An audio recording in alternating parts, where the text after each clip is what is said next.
La plupart des gens ne réalisent pas une vérité essentielle, ou s'ils le font, ils l'évitent. Cette vérité, c'est qu'on ne trouve pas Dieu chez les autres ou avec les autres. On trouve Dieu lorsque l'on construit avec lui une relation dans la solitude. Saint Alphonse disait « Quiconque aime Dieu aime la solitude ». Le Seigneur s'y communique plus familièrement aux âmes, car c'est ici qu'il les trouve moins inclinées aux mondanités et davantage détachées des affections terrestres. Sainte Chère relate qu'un homme désireux de devenir un saint demanda à un serviteur de Dieu où il pourrait le trouver. Le serviteur le conduisit en un lieu solitaire et dit « Ici, c'est ici que l'on trouve Dieu ». Fin de citation. Je souhaite me focaliser sur deux aspects de cette vérité, et en quoi elle est pertinente aujourd'hui pour chacun d'entre nous. Le premier aspect est de construire une relation avec Dieu, et le second implique de croire aux vérités de Dieu sans compromis, telles qu'il veut que celles-ci soient crues et communiquées. En ce qui concerne la construction d'une vraie relation avec Dieu, et une relation intérieure avec Dieu, si l'on ne s'écarte pas des autres, on ne recevra pas les grâces de connaître ou remplir la volonté de Dieu, et on ne connaîtra jamais Dieu. Ce qui explique pourquoi très peu apprennent et accomplissent la volonté de Dieu, que très peu également croissent sans compromis en ses vérités, mais restent ancrés dans le péché, impliqués dans l'hérésie, c'est parce qu'ils sont toujours autour des autres. En s'environnant de gens quotidiennement, aussi bien dans la réalité que sur Internet, ils deviennent contaminés par ce que font et pensent les autres. Ils sont entachés de libéralisme, d'inclinations pécheresses, de respect humain, entachés du désir de tordre ou modifier la volonté de Dieu. Toutes ces choses sont présentes chez ceux qui n'ont jamais trouvé Dieu dans la solitude, devenant quelque peu entachés par leur influence, et cette corruption peut souvent être subtile. Ils ne parviennent pas à construire une vraie relation avec Dieu, loin des autres. Comme saint Alphonse l'a dit, l'atmosphère du monde est nocive et pestilentielle. Quiconque le respire attrape facilement une infection spirituelle. Le respect humain, les mauvais exemples et les mauvaises conversations sont des incitations puissantes aux attachements terrestres. Elles éloignent l'âme de Dieu. Tous savent que l'on attribue la damnation d'un nombre infini d'âmes aux occasions de péché, si communes dans le monde. Fin de citation. À titre d'exemple, c'est le cas de ceux qui passent presque toute leur journée sur Internet, à chatter sur un forum, sur Facebook ou sur YouTube, et qui ne le font pas pour regarder une vidéo de valeur, mais pour vérifier constamment qui commente quoi. C'est ainsi que d'incalculables grâces sont perdues, et que les âmes se perdent. Ces personnes ne trouvent pas Dieu, et sont souvent entachées par d'autres personnes n'ayant pas trouvé Dieu. Ils perdent leur temps et pêchent souvent. Leurs perspectives sont polluées ou affectées par ceux qui n'ont pas trouvé Dieu dans la solitude, lesquels sont souvent libéraux, hérétiques ou non-croyants. Ce serait dans leur intérêt d'arrêter tout ça.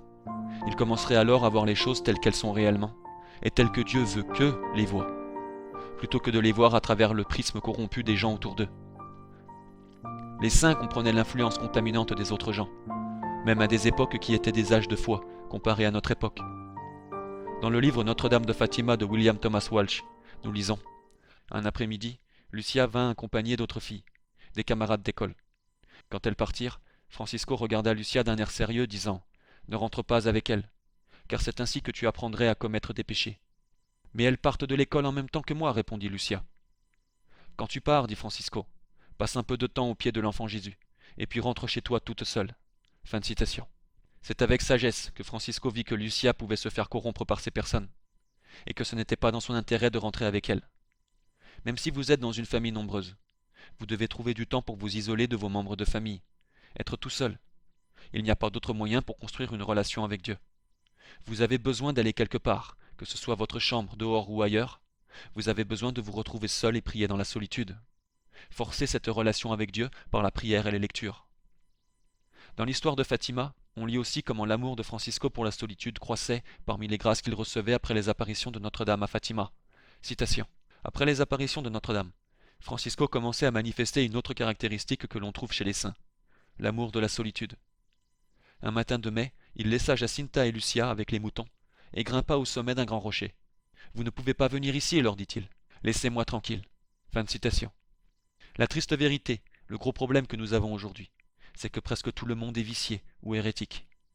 Et une des raisons que tant de gens perçoivent faussement ce que nous disons comme dur, sévère ou faux, c'est parce qu'ils mesurent les choses et sont corrompus par ce que pensent les autres, plutôt que de les traiter honnêtement, sans se soucier de ce qu'en pensent les autres, en considérant simplement la réalité et ce que Dieu en pense lui-même. S'ils s'éloignaient de la présence des autres, ils verraient les choses telles qu'elles sont, ou auraient une plus grande opportunité de le faire. Ce problème contemporain est aggravé par Internet, où les gens peuvent pratiquement traîner avec les autres 24 heures sur 24. Beaucoup gaspillent leur journée à chatter ou errer sur des forums ou des blogs de peu de valeur. C'est dans ces lieux qu'on trouve les gens pécheurs, mauvais et hérétiques, des gens qui n'ont jamais trouvé Dieu dans la solitude, et qui corrompent les autres par leur méchanceté, leur libéralisme ou leurs hérésies. Ces hérésies peuvent souvent être subtiles, et c'est pourquoi c'est si dangereux. Ils font perdre le temps aux gens, les rendent confus, les distraient de leur paix et les empêchent de trouver Dieu ou de faire quelque chose de plus productif. Sans surprise, ces forums, ces commentaires sur YouTube ou Facebook corrompent si aisément, car les mauvaises gens y affluent, des gens qui ont constamment besoin d'être autour des autres, de se pacifier par d'autres, et de faire dans la camaraderie avec les autres, puisqu'ils fuient Dieu et la solitude. Ça ne veut pas dire que tous ceux qui commentent sont mauvais. Ça veut dire que la très grande majorité de ceux qui affluent dans les espaces de commentaires sont mauvais. Saint Alphonse disait « Ceux qui aiment le monde fuient la solitude, et pour de bonnes raisons, car ils ressentent davantage dans la solitude les effets de leur mauvaise conscience et se mettent ainsi à la recherche de conversations et de tumultes mondains, les bruits de ces occupations étouffant les piqûres du remords. » Fin de citation. Saint Alphonse était tellement conscient de l'influence potentiellement contaminante des autres qu'il insistait tout spécialement sur les détachements des proches. Il a dit dans son œuvre La vraie épouse de Jésus-Christ : si l'attachement aux proches n'était pas productif de grande malice, Jésus-Christ ne nous aurait pas si vigoureusement exhortés de nous rendre étrangers à eux. On aura pour ennemis les gens de sa famille. Matthieu 10, 36. Les proches sont souvent les pires ennemis de la sanctification des chrétiens. Le saint souligne que Dieu ne peut pas utiliser ou se satisfaire de ceux qui veulent le servir dans le souci de ce que pensent les autres.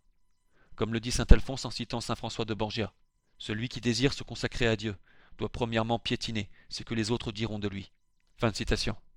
C'est non seulement vrai à propos de ce que les autres diront de lui, mais également vrai à propos de ce que les autres diront des sujets révélés par Dieu.